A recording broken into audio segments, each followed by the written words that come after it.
Welcome back. Nice to have you here. Um, with Ivan, the organizer of this amazing conference. Really a great job. So before we start with anything, just maybe a short round of applause for Ivan. Come on. I know he doesn't like it, but Yeah, it's not for me, probably for the rest of the team, but thank you anyway. no, really amazing job. And actually, really good also for the topic, building and fostering great developer communities. But before we start, like I was wondering, why do conference organizers like you and I always have like no hair? It's not just you and I. So there's like a couple more here that also organize and they're all bald. So yeah, you just lose it. I read somewhere that like organizing conferences is like the sixth most stressful job in the world. So probably maybe. Yeah. So if you plan a career in event organizing or doing events yourself, just Shave your head make right sure, away. Yeah, shave it right away. It's done. Okay. But I mean, when did you found the Shift conference? 11 years ago. 11 years ago. What was the idea behind? Because I know for myself, and I'm pretty sure it's the same for you, it's not about just building the event for the sake of the event, right? You don't want to be an event manager until... I don't think anyone wants to be an event manager. Like you don't want that calling. No one wants it. At least we know, yeah. But what's the vision behind? Like, I mean, originally it was I had the company Code Anywhere, and we went to other tech conferences and pitched and whatever, and there's the great energy and vibe and everything, and that was back, I think, in 2009 or 2010, post the housing market crash, and Croatia was just like a shitstorm. Everyone was depressed, and at these conferences, everyone was super energetic, and it's like I went to a lot of these. I met a lot of people. It's like, why can't I organize this in Croatia and give sort of back to the community? That was the original vision. The first year. After that, I wanted to make like the coolest event ever, but that was secondary. Yeah, and did that vision change kind of? Like, how did it evolve during the time, like the last years? I mean, it was always I never wanted it to be a local event. I always wanted it to be full international. It was always in English. Like the speakers, we tried to get foreigners in because my idea was like, there's a lot of events where locals are coming to and speaking, but there's just like, you're not getting value. So the local community is not getting value because you can meet those people anyway. The local community will get value if we fly in people from, San Francisco or New York or London or whatever. And so that was always the vision to do that. And the vision is the same, basic to this day. The medium or the way we do it might be different, but that was sort of the guiding, the North Star to that. Yeah. I mean, how would you explain, like, I always have a tough time, like, explaining, let's say, to media, press or whatever, like general interest media or so, what we are actually doing. So we were on the news last night. So like prime time news, and we got 4 minutes, which was amazing. Like 4 minutes prime time is a ton. And the reporter was like, from what I understood, this is awesome. But what I didn't understand is probably even better. So like they don't understand it. Like they just generally, I think, and the speakers asked me like, why do you got mainstream news? Is like, because we're a small country, having this many people in any type of event is interesting. But when you add on that the most valuable company in the country is Infobip, which is a tech company, and then maybe more or less, I'm not sure the valuations now, but Remas as well. So these are like unicorns. They're valuable. Their value is larger than like the old companies in the country.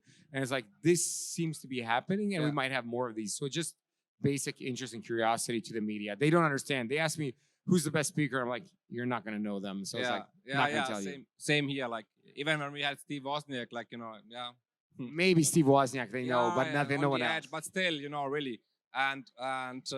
But I would say, like, you are the new cool kids from the block.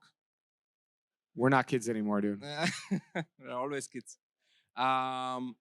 Good. But I mean, when we started it, it was kind of, having a fun time, very similar to your story. But it got kind of a profession, like building a community. Something is growing, and it's also becoming more and more important for businesses, companies, but obviously for the developers itself. How do you see that? How do you look at this this movement, or how does your strategy look like? Because I know, like, it's not just doing the event, but it's kind of building a community.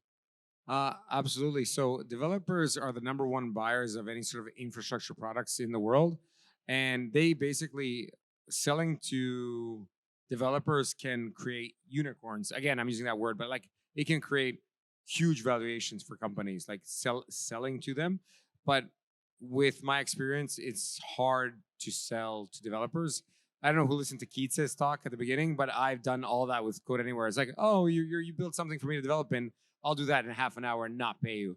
I found that the way to quote unquote sell to developers is one, you're not selling to them. You have to just spark, interest, create the community that they know about you and whatnot. But you're actually selling to their boss. In a sense, you're selling to the company that they're the credit card of the company they're holding in their pocket. So if they can pay with their company credit card, then you can create value out of that. So you're saving them time, and that inherently is creating value for the company, and the company can then expense that. So that's why we see all these companies like Atlassian or GitHub or Stripe is slightly different, but if you not sell to the developer, but create a community around them, and the product that you have creates value to the company that they work for, then you sort of can potentially make value of that. Yeah.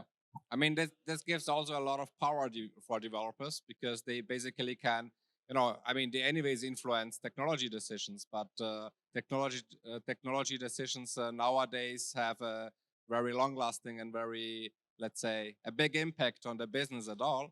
So I'm quite happy to actually see like that this developer scene gets so much attention nowadays. I mean, I can tell you about Infobip just in case. So Infobip sold historically top down. Top down meaning Infobip has 1,000 people in sales. 1,000 people. 1,000 people call up daily. I don't know exactly the routine, but I imagine they call it up, send emails, whatever they do, and then they make a meeting with a decision maker, being a VP, manager, whatever. And if all goes well, they sign a contract. Oh, we sell you, our API for SMS or for WhatsApp or whatever it is. And then when they sign the contract, the manager of the other company pushes it down to the developer. The developer has no choice. It's basically, here it is. We signed a contract. Deal with it. And when you do that, you don't have to have a great developer experience or community, because they're forced to do that. Whereas what we're talking about now is the developer finds the solution and then pulls it up into the company, and then the manager ends up just paying for it, right? And why Infobip decided to invest in the conference and me and everyone else doing that is, if we look at comparable companies, so our competitors do 40 to 45% of revenue in this manner. So Infobip does it will be more this year, the $1.5 billion in revenue. Almost none of it that's amazing. Almost none of it is bottom up self-serve. Almost none. If we're doing 40%, that's what, 600, 700 million a year. So that's huge value. It's enormous. Wow, that's amazing. But like when I first read the news, just after congratulating you, it was like, hey, that's amazing. But not just for you, it's an amazing step for Infobip, because like they really got it, like. I mean, it's the same with you. You have a startup and the conference, which helps sell this. Yeah, of course. I mean, I think, and that's maybe the tricky part, because when you build the communities, obviously, like, I mean, there is a business behind that, right? So WeAreDevelopers is a brand, and we also are a business, and we, help companies connect with developers through content, through recruiting, jobs, whatever.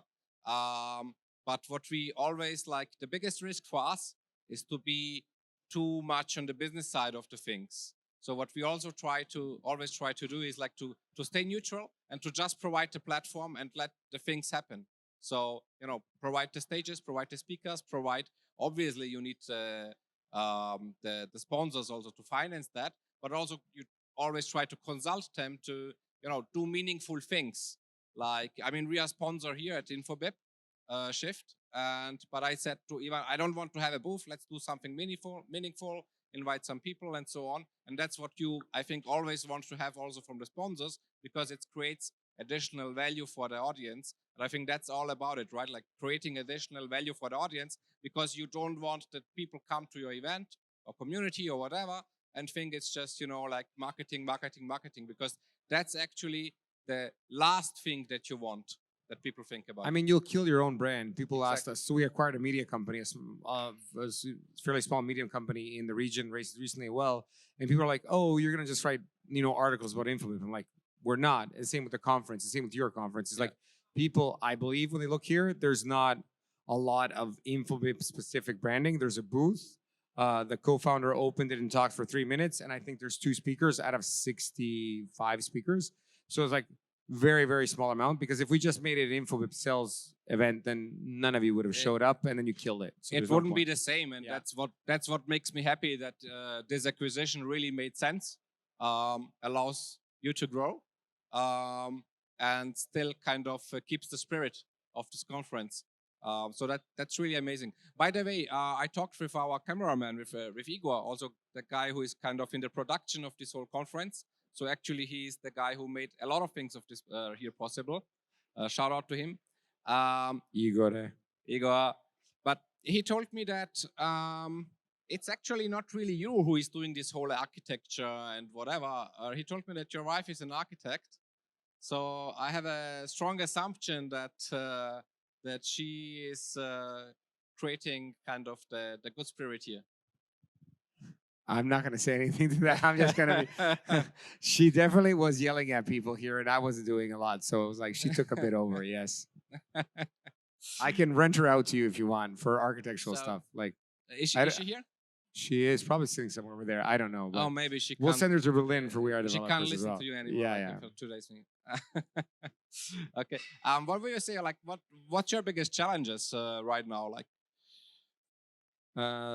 conference-wise, we're just growing, so that's fine. I think so. I run the developer experience department, which is the conference, the startup team. So the startup program, you'll see a part of it in the startup stage, and we run it all of DevRel. And startup team has been very successful since its inception. The conference has finally, I feel that the team is matured and they're running a lot of it. And now it's basically developer relations team and getting, that team on the same level up and running, especially with large competitors. So the number one company for developer relations or developer experience in the world, I feel, is Stripe.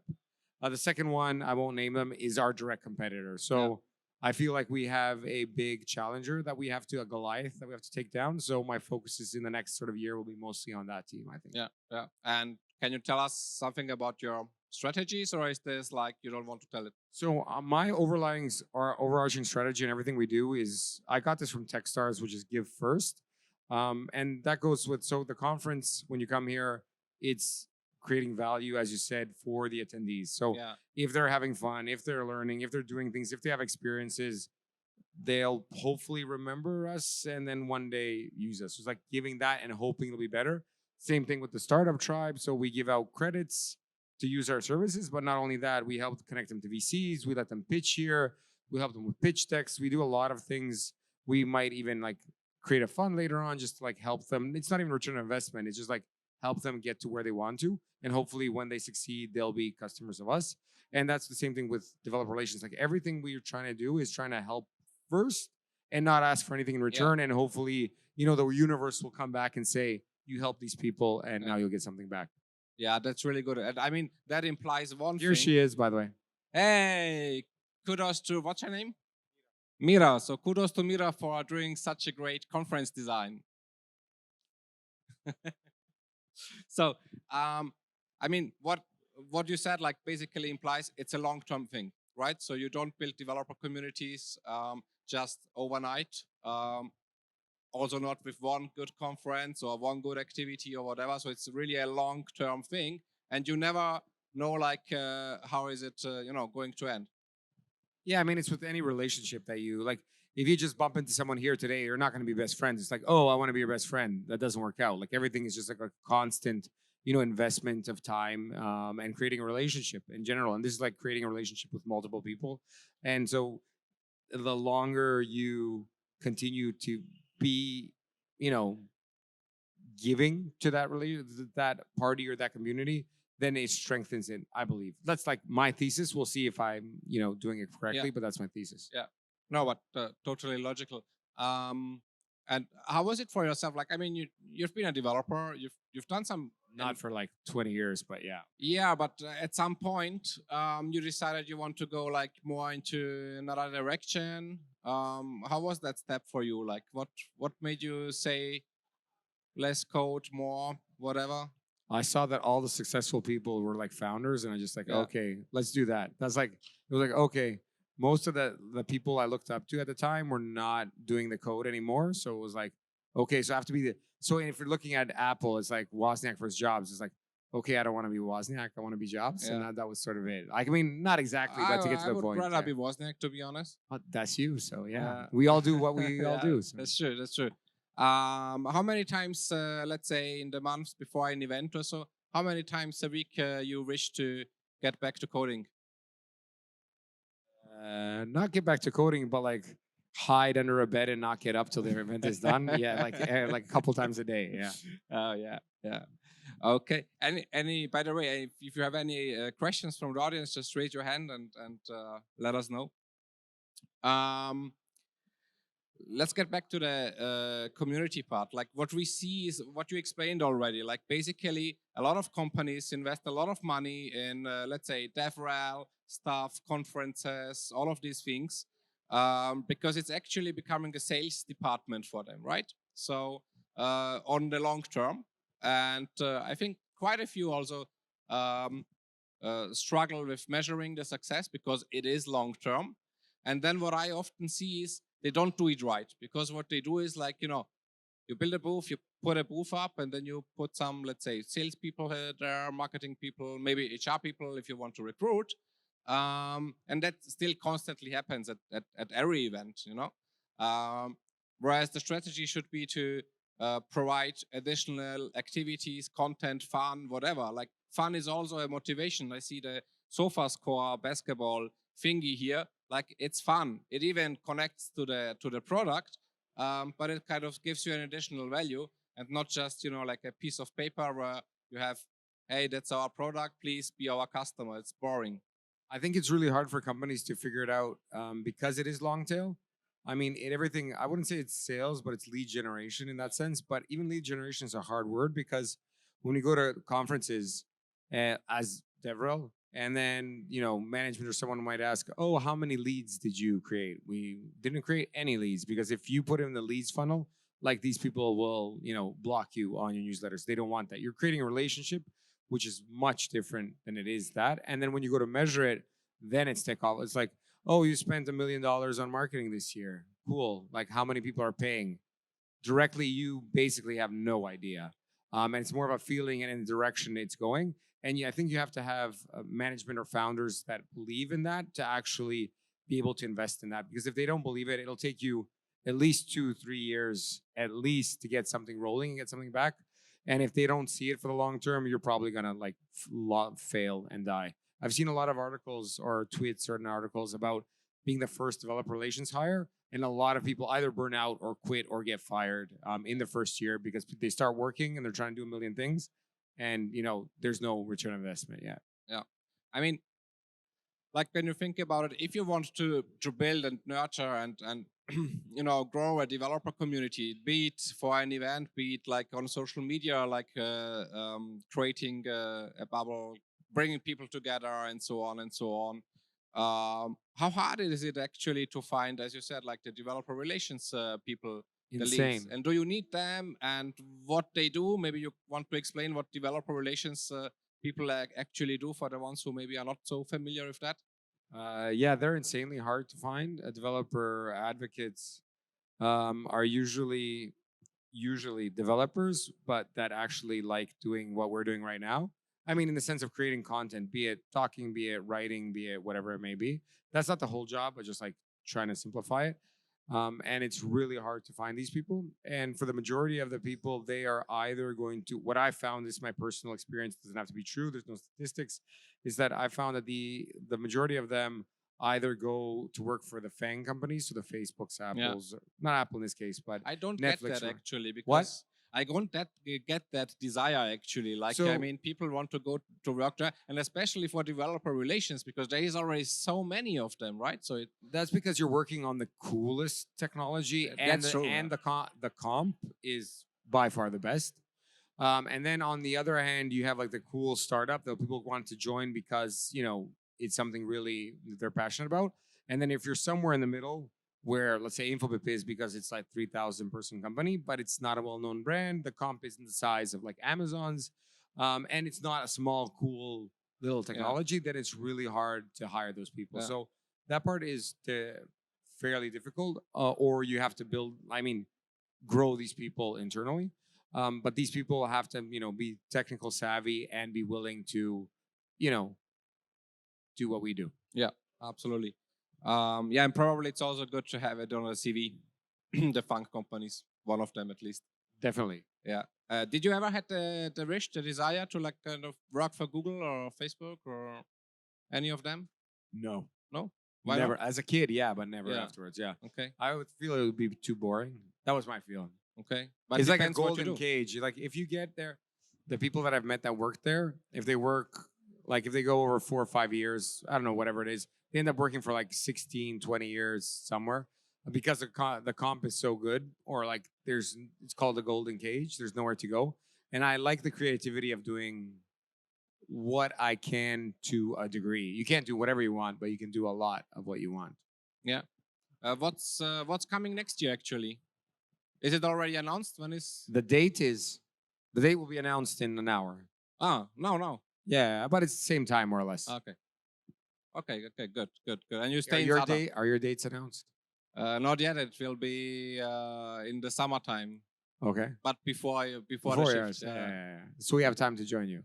Yeah, we will again like to stuff together. Okay, and like what I often get asked, and that's maybe interesting for people. Like, how do you get all these speakers? And you have amazing speakers here, like Håkon Viomli, Una Kravets. I saw Francesco Ciula. I mean, if you go through your speaker list, through our speaker list, it's like people ask you, Yeah. hey, how do you get them? And I often kind of have the feeling it's easier than it kind of looks like, at least at some point when you reach that, right? Yeah, but I mean, people are like, oh, you know all these people. How do you get to them? It's like I open LinkedIn and start spamming people. That's basically so it. on strategy. Yeah, more like emailing or spamming, and then the first year you get 3 of the people you want. Then you're really good to them. They enjoy it. Then you get 7 of the people you want. Then you get 10, and then you get 20. And now I feel you get to the inflection point where your conference is legit in the speaker circle, and then they know that you take care of them, and the event is cool, and people come, and then they do that. Yeah. But it takes years, I guess. Yeah, I mean, it was quite hard in the first 2 years. But that's also relationship building and community building, as in everything. Yeah. And how do you like? What's your take on like, let's say, brand ambassadors? Not meaning like the developer relations people or developer marketing people and so on, but more like really having big names as some kind of influencers driving your brand awareness and so on. So I think I don't know about really big name. Like the brand ambassadors, it'd be great if we become so important that people like you enough to work for you, not necessarily for free, but that they want to promote it because they love it. And that would be a great place to be. I don't think we're there yet. We're trying. We might be close, but we're not definitely there yet. But having like paying for larger brand ambassadors, I don't know. I still feel that's maybe, I don't know. It just might be. Who would you like to have as a brand ambassador? Like, I don't know. I don't know. I was just thinking about like when you guys brought Wozniak or whatever to the conference. He's not your brand ambassador, but he was there. And it incurs some sort of cost and whatnot. I don't know if I'm fearful or just stingy.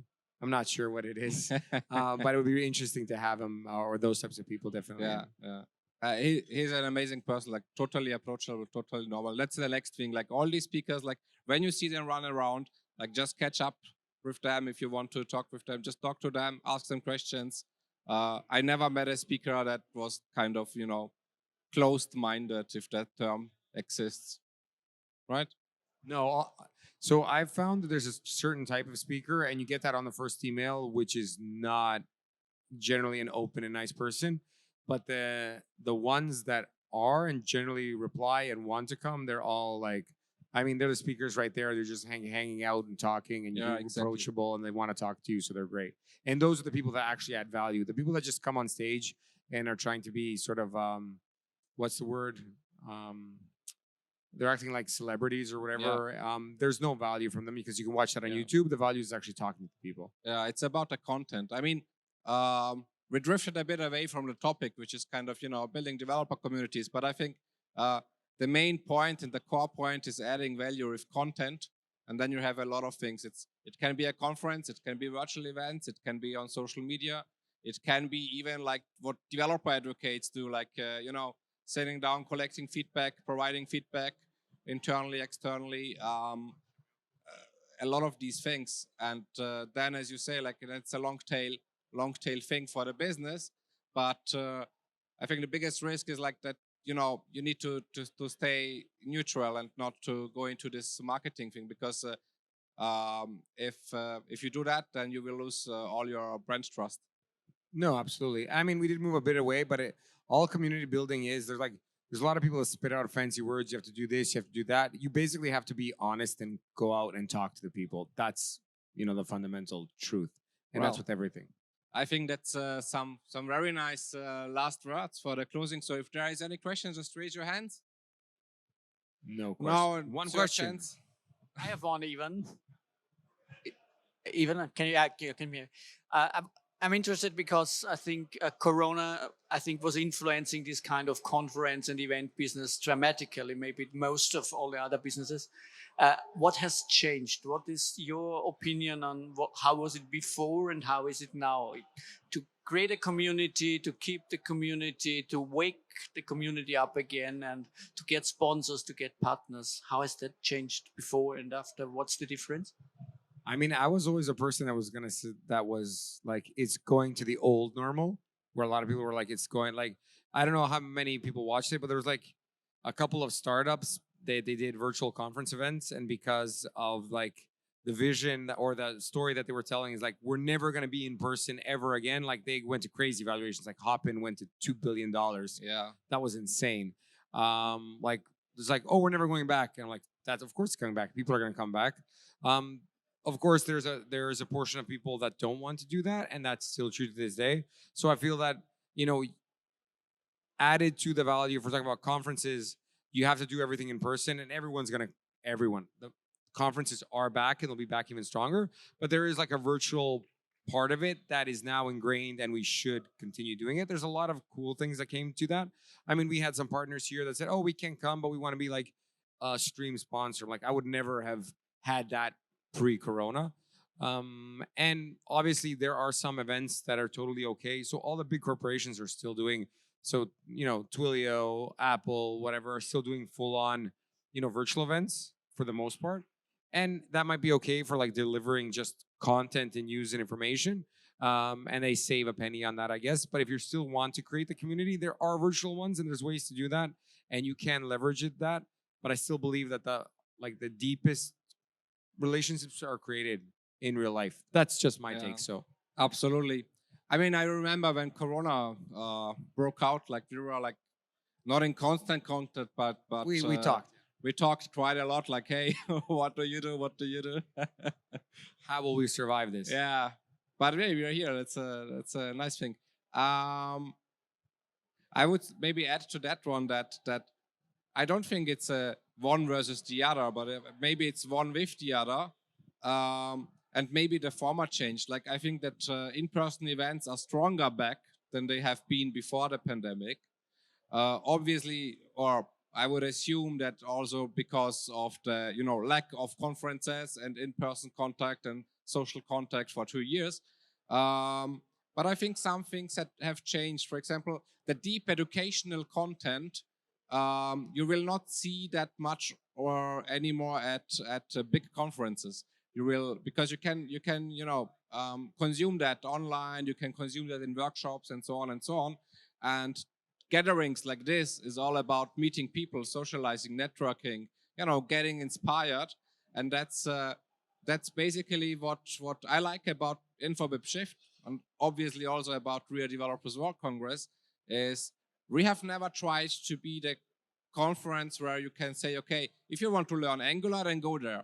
I would always say then go to NG Vikings or NG whatever and so on, because that's not what what we want to do is we want to provide a platform for developers to connect with each other, with other brands, with investors, with startups, with whatever, and have fun, obviously, and collect motivation for their work. That's why we do and you do it. You invest on the experience as much as you can. And so every year we try to make those experiences better, and hopefully it'll be better next year. Because what you said, you can consume the content virtually, but you cannot consume the experience of like meeting people and talking to them. And no matter how hard you try and how many billions you have in the valuation, you cannot things like the party yesterday evening, so whoever was, you cannot transfer this into the virtual world. At least not yet. Not yet, yes. But maybe then we are done with conference and have hair again. Maybe our hair grows back then. Can, yeah. So, any questions anymore? There is one question from Mate. Yeah, local patriotic question. How come you chose Zadar? It's closer to, it's more of a middle ground for all the cities in Croatia specifically. So that's a reason. I mean, it's from people from the north, it's closer. It's a bit further than Split where we were originally, but still close enough. So it's not that much of a loss for where we left, but it's much closer for everyone else. And additional question, next year you're again here in Zadar? I believe so. I'm not saying a definite, but I believe that the team said, don't take my word for it now, but I think so. Okay, thank you. I believe him. Like often we get asked questions that people would think that we already know the answers. We don't know all the answers. Yeah, but there's like always like 1%, and this 1%, it's still a probability that something happens differently. But Zadar has been very nice. So yeah, they've been very nice to us. Really, really a great place to be. Other questions? Okay, then I think thank you very much. That was it, Ivan. Thank you so much again, and thanks for having us here as your guests. Yeah, and thanks for being my guest here on the stage. Yeah, thank you so much. Looking very much forward to next year again. Absolutely. Thank you.